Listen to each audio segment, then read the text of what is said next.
We were joined on our show before. It's wonderful to see you again, Thank Joelle. you. You did tell us we could call you Joelle. Yeah. And this actually is a really, really great conversation to have, because so many women and men out there are trying to conceive, and they just aren't successful for many, many reasons. And you're going to sort of talk about different ideas and dispel some myths for us today, correct? Exactly. I don't think people realize that 1 in 8 couples actually may have a concern with fertility. Wow. And so the whole adage of that white picket fence, 2.5 kids with the dog, it's changing. And the statistics for Canada now, most recently, are 1.52 Is that right? per woman for per children.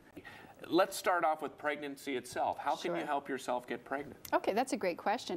Well, first of all, you want to understand how to actually become pregnant. So part of naturopathic philosophy is education. Right. So some couples come in and they say, we've been trying all the time and just nothing's happening. Well, we want to make sure that the woman is ovulating and that she's got a regular cycle, so the couple's trying at the right time. So a part of the process is doing a little bit of homework, a little bit of charting, understanding when you actually do ovulate. And then what you want to do is you want to educate the couple so that their efforts are at the right time, per se. When a person ovulates, there is a specific change in basal body temperature. So what a woman could do is she could take her basal body temperature underneath her arm first thing in the morning before she starts moving around and chart it over a period of a month. And what you'll see if you actually do it graphically is you'll see a drop in body temperature and then a rise, and then it'll plateau for about 3 or 4 days and remain higher. So between the drop and the rise is when a person typically does ovulate.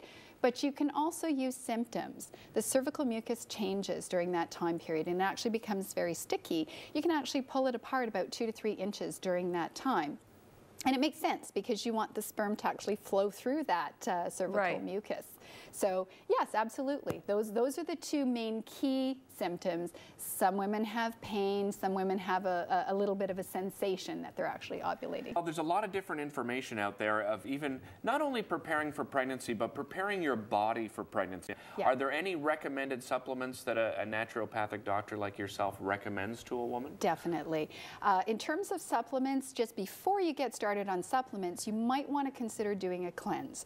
The reason why is because if you're building a house, you want to clean everything first of all, strengthen the foundation, and then maintain things. Mm-hmm. So the idea is in our environment, we're exposed to so many environmental aspects. And research shows since 1938, the sperm motility and count has actually reduced 50%. Why? The reason being is they speculate that it is what's in our environment because these PCBs, the polycarbonates that they use in baby bottles and plastics, the materials that they use for making paper, they all have a chemical, they're not intended to, but they actually are very similar in structure to estrogen. So what they do is they bind to the estrogen receptor site and they confuse the body. The body thinks the estrogen is there, so it gets mixed up. So how do we clean ourselves? How do we do a cleanse? Simply, you first of all start with foods. So you want to simplify the foods that you're eating, because if you look at all the packaged foods that you're eating, there's lots of chemicals that you're taking in. You want to stick with fresh fruits, fresh vegetables, simple carbohydrates, perhaps working gluten-free, minimize the dairy, really simplify the foods that you're eating.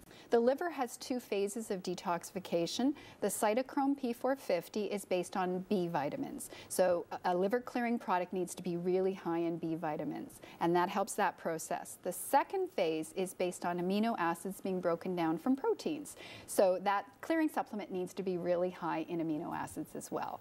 So for women, some of the key factors and the most well-researched would be evening primrose oil. Evening primrose oil is, its active component is GLA. It stimulates prostaglandin E1, which helps to promote a healthy balance of hormones. And so much research is so positive about influencing the opportunity to become pregnant with evening primrose. So that would be one of the first things. Okay. Folic acid, of course, we all know that a woman needs to take at least 1 milligram at least 3 months prior to becoming pregnant to help prevent neural tube defects. Okay. The other aspects, there's a botanical called Vitex, and Vitex is fabulous at actually helping to reduce prolactin in the body. And quite often, a woman is not becoming pregnant because prolactin levels are high. So what is prolactin? Prolactin is a hormone that's released actually when a woman is breastfeeding. Okay. So that's typically why they say there's less of a chance becoming pregnant when you're actually breastfeeding. But some women, yeah, have an anomaly where their prolactin is a little bit high naturally, and that might prevent them from becoming pregnant. Would previous children, say if a woman has breastfed for like a long period of time, you know some women breastfeed for only a couple of months and some do for years, would that have a result, have an effect on that? Definitely. They're going to definitely have higher levels of prolactin if they've been recently breastfeeding. The other most common cause for female infertility is a change in the luteal phase, which is the second part of from ovulation to your period. And so the use of Vitex as a herb can actually improve that length. So again, helping to promote fertility. Now what about for guys? Great question. Oh, I'm really excited because there is an antioxidant called pycnogenol, and research has shown that pycnogenol can actually help to increase sperm count when individuals used it over a 90-day period. And the research indicates 38% improvement in sperm, etc. So that's very, very significant. Going back to the plain vitamin C, which is also fabulous, it's an antioxidant, and it helps to reduce sperm agglutination. What that means is that the sperm is all clumping together, so vitamin C helps to improve the motility and the fluidity of the sperm.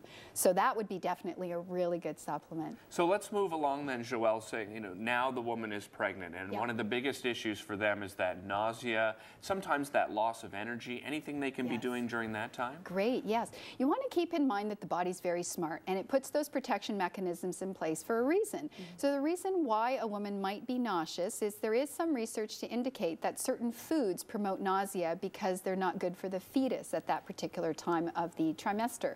So that's one issue. In terms of treatment, we have wonderful homeopathics. Acupuncture has very effectively been shown to reduce nausea, and simply potentially using a digestive enzyme or acidophilus during pregnancy can really help reduce that nausea. You know what's really surprising to me is a lot of the things you're mentioning, a lot of the supplements that you're recommending to increase chances, they're all over the counter. You can get at health food stores, everything. You are a naturopathic doctor. Yes.